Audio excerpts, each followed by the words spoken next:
Okay everybody, before we get into cutting the rafters, I want to kind of show you guys how this top plate looks as it sits on top of all the bents in this timber frame. And as you look at it from the end here, you can see the big twist in it. And you can see how crooked each side of this top plate is.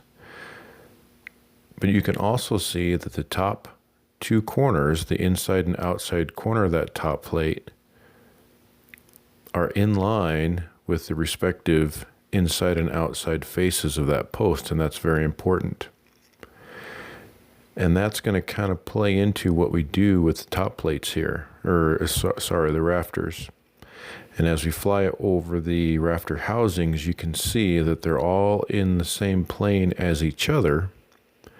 But as we kind of look over the top of them, you can see that as we work through the twist in the timber and go down the timber, you can see the relationship of the housing bottom itself and the relationship of that housing bottom and the top of the actual timber. And I apologize for the shakiness of the drone. It was pretty windy today. And as we fly over the top of the frame, you can see all the housings on each side in each top plate. And that relationship of that housing and the twist of that top plate is the same thing we're going to be dealing with the rafters. Sure was a beautiful day today. So with that said, let's get back down on the ground and see if we can't deal with the twist in these rafters and make them work and make them fit in the frame.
Okay, I think in the sun you can see the drastic difference, and this rafter is not twisted very badly at all. I mean, it is, but I mean, compared to the other ones, this one looks pretty straight. So you could see, you know, I'm starting at 2.5 inches thick here, or here, and I'm ending up at just 2 inches thick here. And so because of that, I'm going to have to actually bevel and set my saw on a bevel and cut these so that I can finish them up with my handsaw.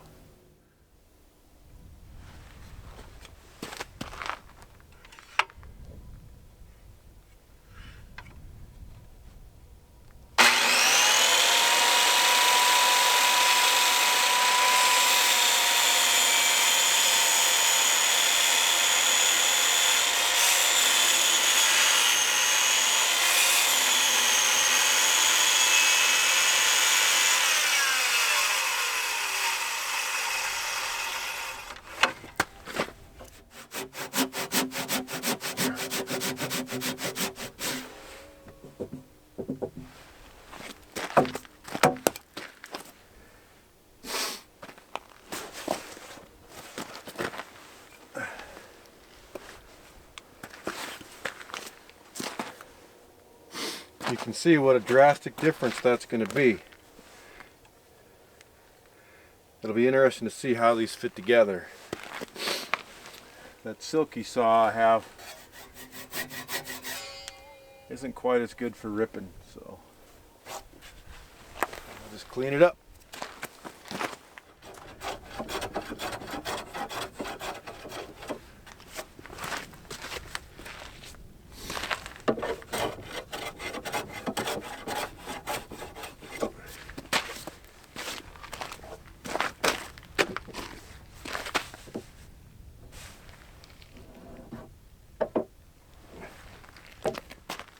I just want to see if these are going to fit together. Kind of the way that I think they're supposed to. I want to kind of find out here.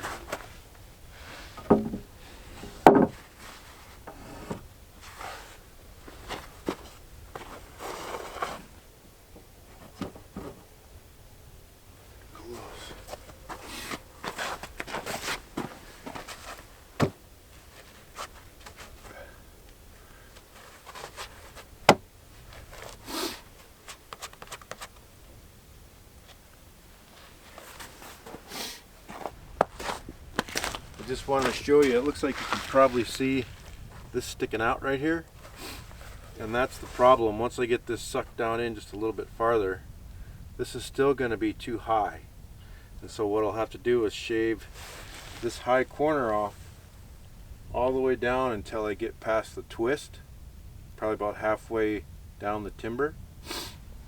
And you can see right here how, because of the twist, it's sunken in, kind of just like that top plate. So that's the downside of using these wonky rafters, but we'll make it work.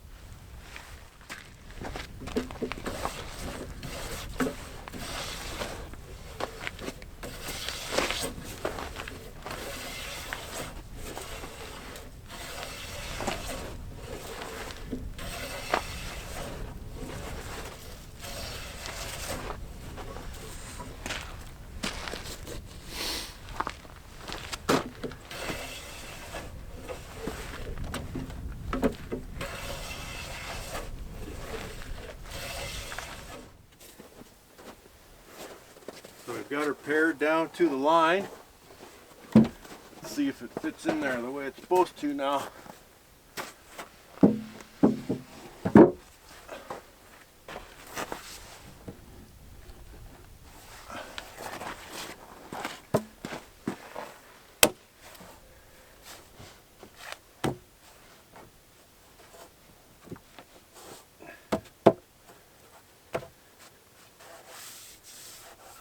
Oh yeah, nice and flat, right even right there.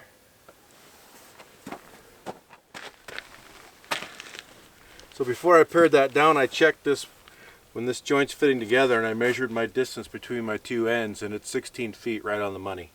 So I'm relatively certain that when I drill a hole here and get this ready to go, we'll set it up there and it should fit just right. So this is looking much better. We're now playing down to the same level as the end of this timber, and all the way down to where the twist kind of tapers off a little bit. And I just want to show you something real quick right here. So I take my framing square, and you can see how we've got a lip right here. Well, that's that twist.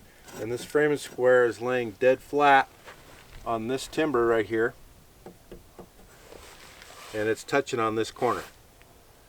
And that's what happens with the twist. And so that's what you're trying to deal with when you're doing that.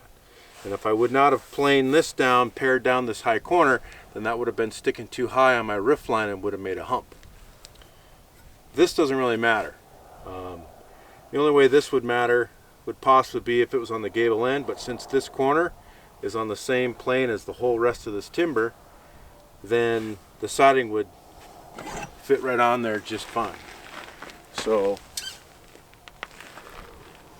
that's what you deal with when you have, you know, timbers that are a little crooked, but as you can see, there's always a way to get around it and deal with it.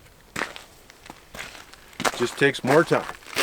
But we're going to go ahead and use these 1-inch structural steel bolts, black iron bolts, and we'll just drill a single hole and go right through that joint. Now it'll have a washer on both ends, and I know what you're thinking, this is overkill, and I know that. I don't need a 1-inch structural steel bolt to hold these two pieces together, but since I'm doing a half lap, I do need something that's going to clamp them together instead of just a 1-inch wooden peg. If I did the saddle notch, I'm just doing a half lap. So that's why I decided to bolt them together, and this giant 1-inch black iron bolt looks cool. And so I'm using this 1-inch bolt for aesthetics, basically. And it'll be the same diameter as the 1-inch pegs. And we'll go with that. I kind of like the wood and iron look, and I think this is a good spot in the barn where I can probably incorporate a little iron into the structure.